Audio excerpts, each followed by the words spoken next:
Yan. Hello everyone! Ngayon, ituturo ko naman po ang level 4 basic TikTok marketing na pwede nyong i-apply sa TikTok nyo para maganda yung posting and at the same time creative tayo.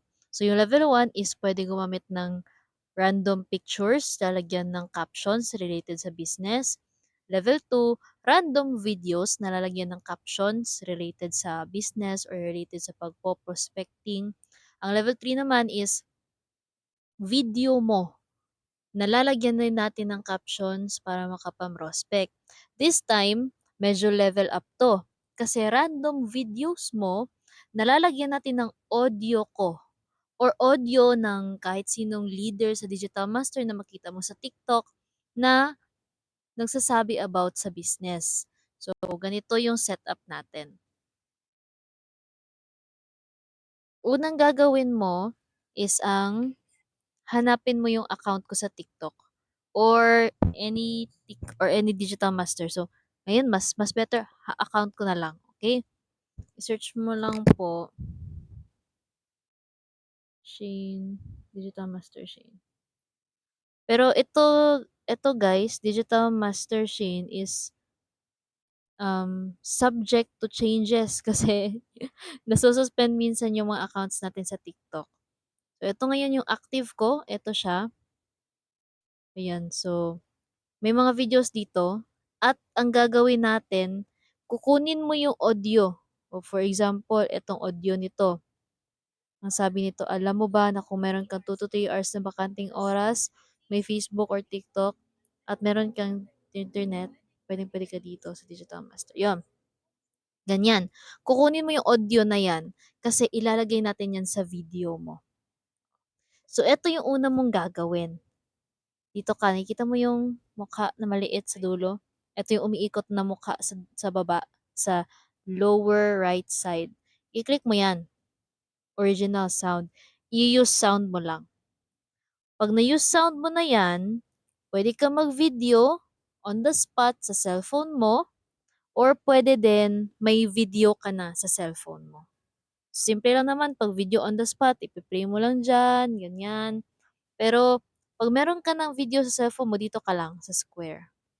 At hahanap ka ng video na random na yung na-video mo or na-video mo man sa sasakyan, no, sa kalsada or sa lugar mo dyan, o pwede ganon. Hanap lang tayo ng random. Ba't parang wala akong random videos? Meron tayong random videos. Meron to. So, ito for example, may video tayo ganito. Again guys, yung video is video mo na nandyan ka or random video. So, ito na yung gagamitin ko.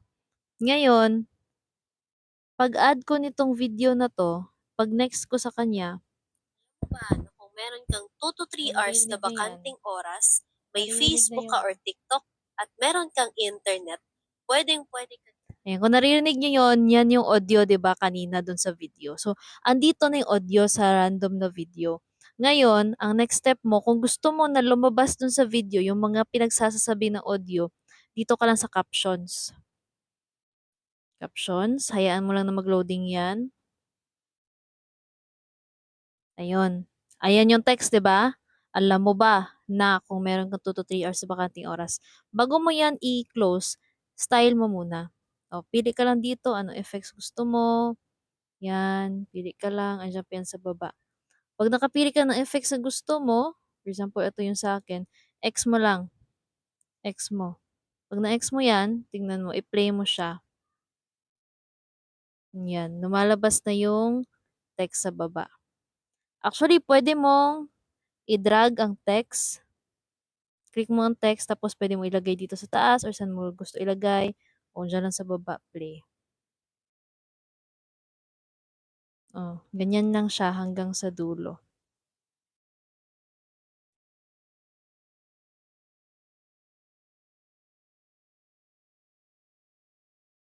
Just make sure lang na for example, Ganyan siya. After nito, okay na 'to.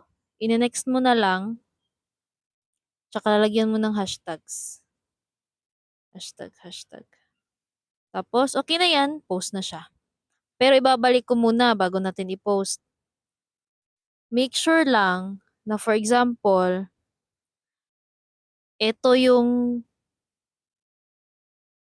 ito yung audio na mapili mo at sabihin natin 30 seconds siya, yung makikita mo 10, 11, 30 seconds yun, may 30 seconds. Make sure lang na yung video na mapili mo din 30 seconds up din siya, okay, para hindi maputol yung audio. Kailangan 30 seconds up. So katulad ng ginawa ko kanina, kulang pala yun kasi pag-use sound ko at yung napili kong video ay nasa ano lang siya, nasa 28 seconds. So kulang. Dapat pili ka nung umabot ng 30 seconds up. Katulad nito, 43 seconds. So ito na lang piliin ko. Tapos i-next ko siya. Pag next ko, next step mo, captions. Lalagyan ng caption. Hintayin mo lang siya na mag-processing and mag-loading. After nyan, lalabas na, pili ka ng style, anong gusto mong style. Makapili ka ng style, X mo lang. Pwede mo siya i-drag, ilagay kung saan mo siya ilagay. Pwede dito sa baba, tapos i-X mo lang. Tapos, yun na yun. Alam mo ba na kung meron kang 2 to 3 hours, bakanting oras. Pero for example guys, hanggang dito lang yung caption, kakat mo to. Si-split mo. Tapos yung dulo na extra, i-delete mo lang. Hanggang dyan lang yan. Okay? Tapos after nyan, i-next mo lang. After next, lagyan ng hashtag. Lagyan ng hashtag, hashtag, hashtag, hashtag. Yun lang.